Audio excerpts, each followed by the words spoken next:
턱관절의 건강은 단순한 턱 문제가 아닌 전신의 균형과 직결된 문제라는데요.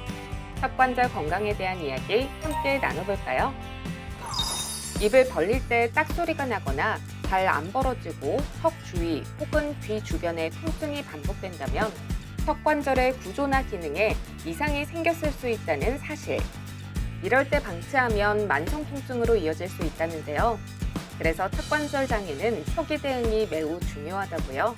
먼저 턱에서 소리가 나거나 통증이 있는지, 아침에 일어날 때 입을 벌리면 뻐근하고 묵직한 느낌이 있는지 확인해 보실 수 있습니다. 입을 크게 벌리는 게 부담스럽거나 턱이 좌우로 삐뚤어지면서 벌어지는지, 하품할 때 턱이 빠질 것 같은 불안정한 느낌도 중요한 신호입니다. 귀 주변의 압박감이나 이명, 목과 어깨 근육의 긴장감과 두통도 턱관절 장애와 연관될 수 있습니다. 여기서 가장 중요한 점을 말씀드리고 싶은데요. 턱관절 장애는 증상과 질환 진행 정도가 반드시 일치하지 않습니다. 턱에서 나던 소리가 사라지면 증상이 나아졌다고 생각하시지만 실제로는 턱관절 디스크가 심하게 변이된 나쁜 상태일 수 있다는 점에 유념하셨으면 좋겠습니다. 턱관절 장애는 교합, 구강 습관, 자세, 식습관과 생활 습관 등 다면적인 평가가 필요한 질환인데요. 그렇기에 턱관절 교합 시스템에 대한 총체적인 이해와 접근을 할 수 있는 전문의의 진료가 필수적입니다. 환자분 같은 경우는 근육에 문제가 있는 저작근 장애 이게 해당이 되고요. 소리가 나는 거는 이 디스크가 턱관절 정상 위치에서 빠져가지고 그래서 나는 소리인데요. 그래서 종합하자면은 근육성, 관절성, 디스크성 턱관절이 모두 있는 그런 상태다라고 보시면 되고요. 턱관절의 최종 위치는 치아의 교합에 의해 결정되거든요. 이것이 바로 치과에서 턱관절 치료를 하는 가장 핵심적인 이유입니다. 턱관절과 치아는 아주 밀접하게 연관되어 있습니다. 턱관절에 생긴 문제가 치아와 입안의 증상으로 나타나고 치아 교합의 문제가 턱관절 증상으로 나타나는 경우도 굉장히 많기 때문입니다.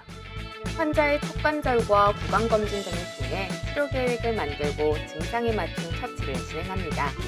턱관절은 해부학적으로 복잡하고 예민하기 때문에 경험이 풍부한 전문의를 찾는 것이 중요합니다.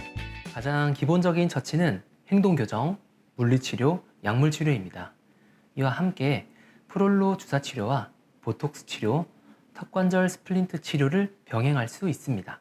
질환이 더 진행된 경우에는 턱관절 세정술을 시행하는데 주사바늘로 관절각 내부를 세척하고 약물을 주입하는 방식입니다. 최종적으로는 수술을 고려하지만 실제 턱관절 장애 환자의 99% 정도는 비수술 처치만으로도 효과적인 치료가 가능합니다.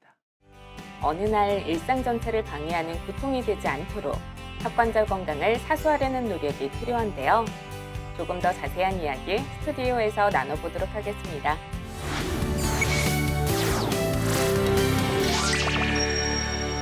턱관절의 중요성에 대해서 알아보는 시간을 함께 했습니다. 지금부터 턱관절 통증에 대해서 제대로 여러분들에게 소개해드릴 분을 모셨습니다. 김일영 구강학 안면외과 전문의 모셨습니다. 안녕하세요. 안녕하세요. 자, 먼저 이 턱관절 통증이 왜 생기는 건가요? 턱관절 통증, 턱관절 장애는 대부분 외상 때문에 발생합니다. 외상은 거대 외상과 미세 외상으로 나눌 수 있는데요. 네네. 교통사고나 폭행 같은 강한 충격은 거대 외상입니다. 미세 외상은 이갈이, 이약물기, 손톱 물어뜯기 같은 작은 외상을 말하고요. 이게 더 흔한 원인입니다. 한두 번의 미세 외상은 별다른 문제가 되지 않지만 반복이 되면은 턱관절 장애로 이어지게 됩니다. 사실은 예방만큼 중요한 게 없다고 생각하거든요. 턱관절 통증 예방을 위해서 어떤 행동들을 저희가 하면 좋을까요? 네, 두 가지로 말씀드려 볼게요. 첫 번째, 턱관절에 이상이 느껴지시면 가능한 조기에 전문 치과를 찾아서 검진, 치료를 받으시길 바랍니다. 이상이 생긴다는 것은 주로 이제 어떤 걸 이상하다고 볼 수 있죠? 네, 갑자기 턱관절에서 나지 않던 소리가 난다든지 씹는 게 조금 변한다는 느낌이 든다든지 그리고 입을 벌리고 닫을 때 턱관절에서 통증이 느껴지다든지 말을 할 때 불편함이 느껴도 턱관절 통증인가요? 그럼요. 또 그리고 뭐가 있을까요? 두 번째는 생활 속에서 나쁜 습관은 줄이시고 좋은 습관을 만들어 가시면 좋겠습니다. 나쁜 습관이라는 건 어떤 게 있습니까? 대표적으로 이갈이, 이약물기 같은 습관이 대표적인데요. 그런 습관이 있다면 치료를 꼭 받으시길 권하고요. 그리고 딱딱하고 질긴 음식은 피하시길 바랍니다. 그리고 바른 자세를 유지하시는 게 또 중요합니다. 턱관절 통증을 예방하는데 바른 자세가 왜 중요하죠? 결국에는 허리, 어깨, 목, 턱관절로 이어지는 구조적인 문제 때문이고요. 턱관절 통증은 주로 누구에게 많이 나타나나요? 턱관절은 의외로 관절 질환이지만 젊은 분들한테 나타나는 경향이 많고요. 대부분 15세에서 한 40세 사이에서 나타나는 경우가 굉장히 많습니다. 아, 그렇군요. 그럼 턱관절을 주기적으로 검진받는 것도 괜찮네요? 턱관절을 주기적으로 검진받는 게 중요합니다. 특히 턱관절이 약한 분들이 있거든요.